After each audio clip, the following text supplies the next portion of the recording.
Halo, selamat datang kembali di sesi bedah sumber kita. Hari ini kita akan menyelami sesuatu yang seringkali luput dari perhatian ya, padahal dampaknya bisa luar biasa besar. Terutama kalau Anda ingin dikenal sebagai seorang pakar. Apa itu? Kartu nama Anda. Ya, benda kecil itu. Kita akan fokus nih pada bab 6 dari buku The Highly Paid Expert karya Debbie Allen. Judul babnya spesifik banget. Cara menciptakan kartu nama pakar. Sumber utama kita ya bab tersebut. Dan misi kita kali ini adalah benar-benar memahami kenapa sih kartu nama, bahkan di zaman serba digital ini, bisa jadi alat pemasaran strategis pertama Anda.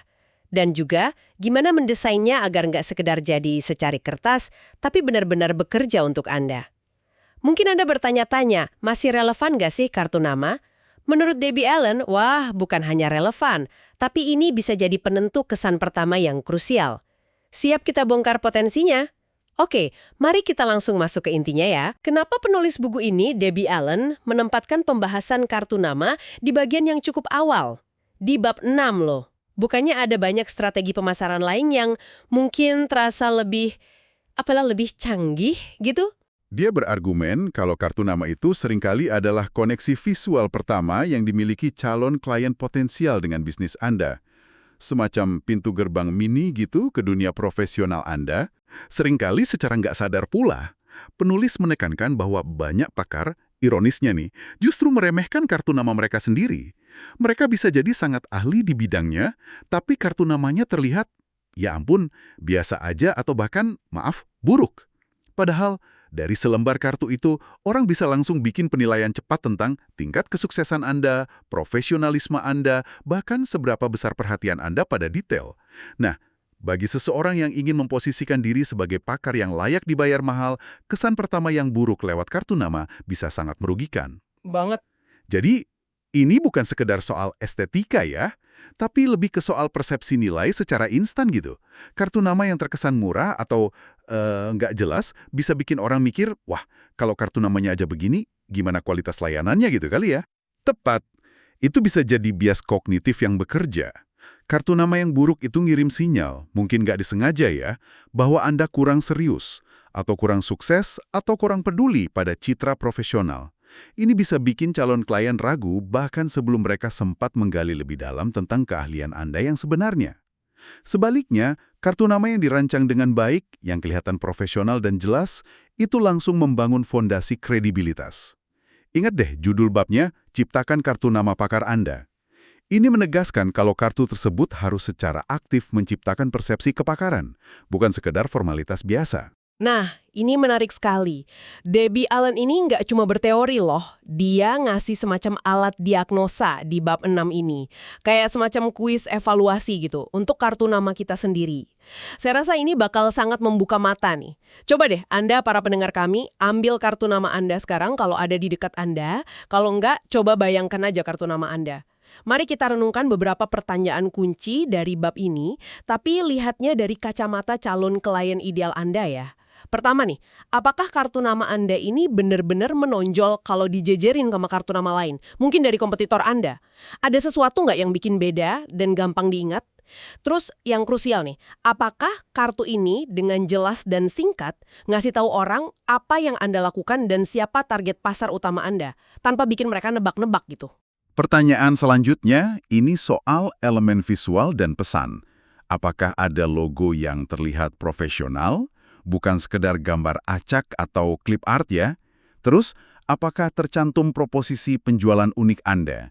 USP itu loh, Unique Selling Proposition. Maksudnya, pesan singkat yang menyoroti apa yang bikin Anda atau layanan Anda beda dan lebih baik dari yang lain. Ini sering banget kelewat padahal penting banget. Kemudian aspek praktisnya nih. Jenis hurufnya, fontnya, ukurannya, gampang dibaca nggak sekilas. Kadang kita tergoda desain yang artistik tapi susah dibaca. Terus ada ajakan bertindak atau call to action yang jelas nggak? Sesuatu yang ngasih tahu orang langkah selanjutnya apa. Misalnya, kunjungi website Anda. Dan ini poin yang sangat strategis dari Allen. Apakah kartu nama Anda nawarin sesuatu yang gratis tapi bernilai? Misalnya, laporan singkat, panduan, checklist, atau mungkin akses ke video tips eksklusif. Tujuan utamanya yang ngasih insentif biar orang mau ke website Anda dan tukeran info kontak. Ini mengubah kartu nama dari sekedar info pasif jadi alat pengumpul prospek aktif. Keren kan? Pertanyaan lainnya menyangkut konsistensi dan pembaruan. Desain kartu nama Anda selaras nggak sama materi pemasaran lain? Website, brosur, profil medsos. Konsistensi ini kan bangun citra brand yang kuat ya. Terus, alamat website Anda dicetak tebal atau menonjol nggak? Biar gampang ditemuin dan diingat. Kapan terakhir kali Anda update desain atau info di kartu nama? Masih relevan nggak sama kondisi bisnis Anda sekarang? Idealnya sih diperbarui setidaknya setahun sekali, kata Ellen. Dan yang terakhir, tapi sering diabaikan. Apakah Anda manfaatin ruang di bagian belakang kartu nama? Atau bagian belakangnya dibiarin kosong aja? Atau cuma ngulang info kontak? Bab ini tuh sangat menekankan potensi ruang di bagian belakang ini. Pertanyaan-pertanyaan ini kalau dijawab jujur, bisa jadi tamparan lembut sih buat banyak dari kita. Penulis bahkan ngasih semacam skor. Makin banyak jawaban tidak, makin besar kemungkinan kartu nama Anda saat ini justru menghambat potensi bisnis dan pendapatan Anda. Waduh. Wah, ini benar-benar maksa kita buat lihat kartu nama bukan sebagai aksesori ya, tapi sebagai aset strategis. Benar juga, satu objek kecil yang ternyata bawa begitu banyak beban komunikasi tentang brand dan nilai kita gitu. Gimana satu hal sekecil ini bisa punya dampak signifikan gitu ya pada persepsi orang tentang kepakaran kita.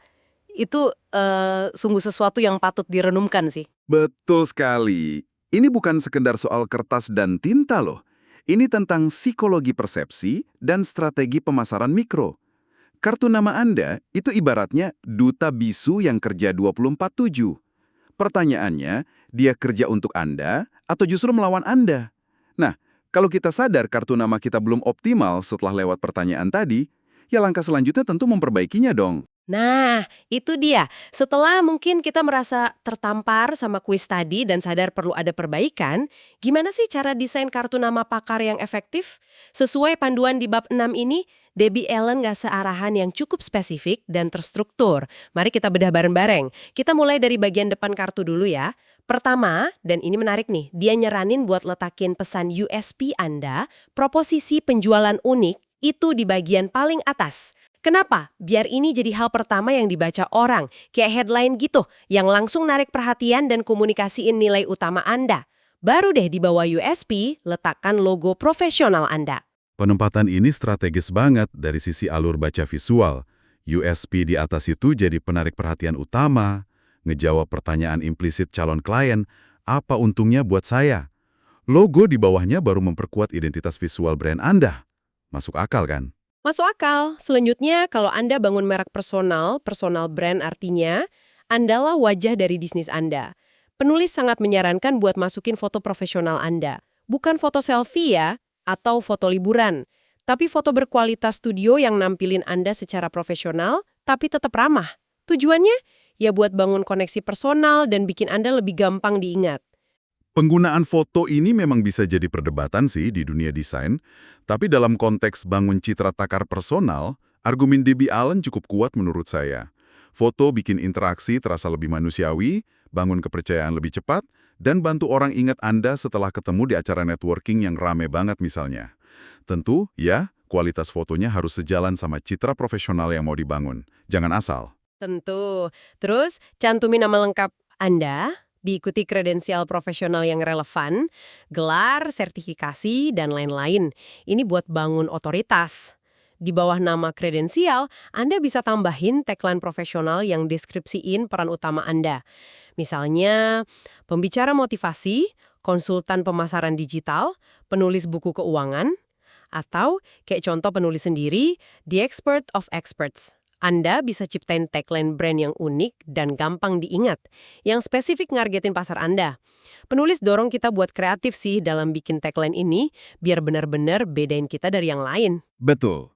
Semua elemen di bagian depan ini, USP, logo, foto kalau pakai ya, nama, kredensial, tagline, harus kerja secara harmonis. Nggak boleh terasa penuh sesak, tapi tiap elemen punya peran strategis. USP narik perhatian, logo bangun identitas, foto kalau ada, bangun hubungan personal, nama dan kredensial bangun otoritas, dan tagline Perkuat posisi atau spesialisasi Anda. Ini komposisi visual yang dirancang buat ciptain persepsi kepakaran yang kuat dalam beberapa detik aja. Kuncinya itu kejelasan, profesionalisme, dan relevansi sama target audiens Anda. Oke, bagian depan udah jelas ya. Sekarang kita pindah ke bagian belakang kartu nama. Yang menurut Debbie Allen, ini adalah real estate pemasaran yang sering banget disia-siain. Apa aja sih yang sebaiknya ada di bagian belakang menurut bab 6 ini? Nah, ini bagian di mana kartu nama berubah dari sekedar penyampai informasi jadi alat pemasaran proaktif.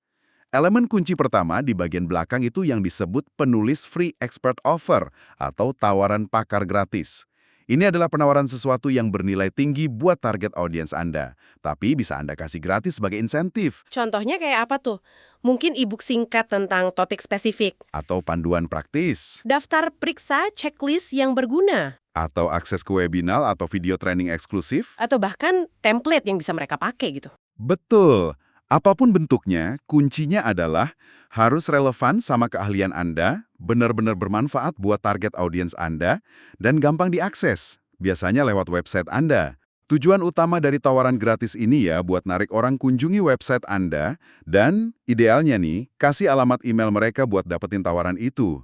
Ini cara yang efektif banget buat bangun daftar kontak atau database prospek Anda, yang oleh penulis disebut sebagai aset paling berharga buat seorang pakar. Bisa dianggap kayak umpan prospek gitulah, yang etis dan saling menguntungkan. Wah, jadi tawaran gratis ini bukan sekedar gimmick ya, tapi langkah awal buat bangun hubungan jangka panjang. Oke. Setelah tawaran gratis, apalagi yang perlu ada di belakang? Elemen krusial kedua adalah ajakan bertindak atau call to action yang jelas, kuat, dan terkait langsung sama tawaran gratis tadi. Jangan cuma cantumin tawaran, tapi kasih tahu orang secara eksplisit apa yang harus mereka lakuin. Misalnya, unduh e-book gratis 5 langkah topik Anda di alamat website Anda. Atau dapatkan akses video tips mingguan eksklusif di alamat website Anda. CTA ini harus menonjol dan gampang dipahami. Jangan bikin bingung. Lalu buat mudahkan koneksi lebih lanjut di era digital ini gimana? Penulis nyaranin buat cantumin ikon-ikon media sosial utama tempat Anda aktif dan pengen terhubung sama audiens Anda. Misalnya LinkedIn, Instagram, Facebook, X Twitter gitu. Ini kan memudahkan orang nemuin dan follow Anda di platform lain. Dan yang terakhir, tapi penting banget, cantumin lagi alamat website Anda dan kali ini bikin sangat menonjol. Misalnya dicetak tebal atau ukuran font yang sedikit lebih besar. Ingat, ini tujuan utama dari bagian belakang kartu nama, ngarahin traffic ke website Anda. Pemanfaatan bagian belakang kayak gini bener-bener ngubah fungsi kartu nama ya.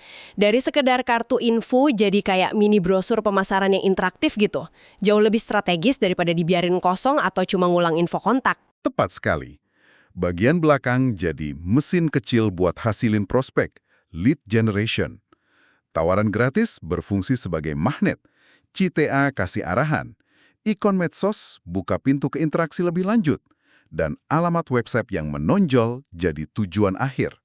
Kalau kita hubungkan ke gambaran yang lebih besar dalam strategi pemasaran, kartu nama yang dirancang kayak gini jadi titik masuk pertama yang efektif banget ke dalam corong pemasaran atau marketing funnel Anda. Ini ngubah pertemuan singkat atau tukaran kartu nama jadi awal dari sebuah perjalanan pelanggan potensial. Keren kan mikirnya gitu? Jadi kalau kita rangkum nih ya, kartu nama pakar yang dirancang dengan baik menurut bab 6 ini punya banyak banget fungsi strategis. Ini bukan cuma soal kelihatan profesional, tapi secara aktif bekerja untuk 1. Bangun koneksi visual dan kesan pertama yang kuat. 2. Perluas database kontak Anda lewat tawaran gratis itu tadi. 3. Nampilin brand Anda secara konsisten dengan materi pemasaran lainnya. 4. Bedain Anda dari kompetitor dan nonjolin kepakaran Anda. Dan yang kelima, paling penting nih, dorong calon klien buat ambil langkah selanjutnya dalam mengenal Anda lebih jauh. Kunjungi website lah, connect di medsos lah. Lantas apa artinya semua ini buat Anda, para pendengar kami, yang lagi dalam perjalanan bangun atau perkuat citra sebagai seorang pakar? Implikasi praktisnya apa nih? Implikasinya sangat jelas dan fundamental sih menurut saya. Jangan pernah lagi remehkan kekuatan selembar kartu nama. Udah, itu aja dulu. Anggap ini sebagai investasi strategis pada kesan pertama Anda. Kalau Anda bercita-cita jadi pakar yang dihargai tinggi sesuai judul bukunya kan, The Highly Paid Expert, maka setiap titik sentuh, touch point Anda dengan audiens, sekecil apapun itu, harus mencerminkan kualitas, kejelasan, dan nilai yang Anda tawarkan. Kartu nama Anda itu perpanjangan tangan dari profesionalisme dan brand Anda. Kartu nama yang buruk atau biasa aja bisa secara diam-diam nyabotase upaya Anda buat bangun citra premium. Serem kan? Sebaliknya, kartu nama yang dirancang cerdas sesuai prinsip-prinsip ini bisa jadi pembuka pintu peluang yang nggak terduga. Ini menimbulkan pertanyaan penting buat refleksi kita semua. Pertanyaan apa tuh? Bikin penasaran. Udahkah kartu nama Anda saat ini benar-benar kerja keras buat Anda? Apakah ia secara aktif dukung dan perkuat citra kepakaran yang pengen Anda proyeksikan?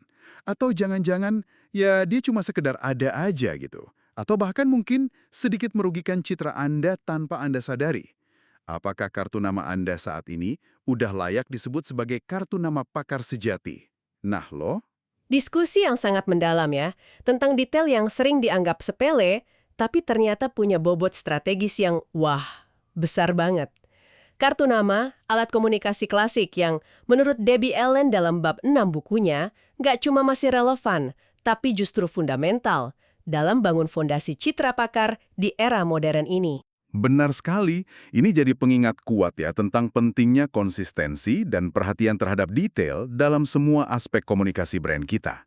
Setiap elemen, mulai dari cara kita bicara, konten yang kita bagiin, sampai desain kartu nama kita, semuanya kontribusi ke persepsi keseluruhan yang dibangun di benak audiens tentang siapa kita dan seberapa besar nilai yang kita bawa.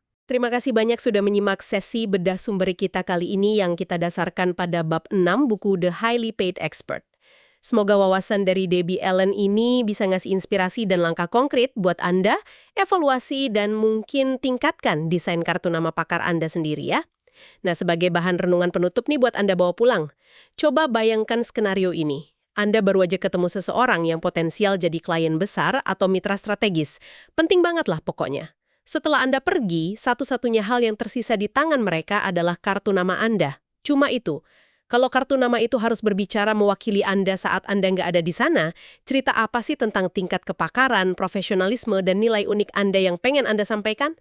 Cuma lewat desain, kata-kata, dan kualitas kertasnya itu. Pesan apa yang ia bisikan? Renungkan itu deh. Sampai jumpa di pembahasan mendalam berikutnya.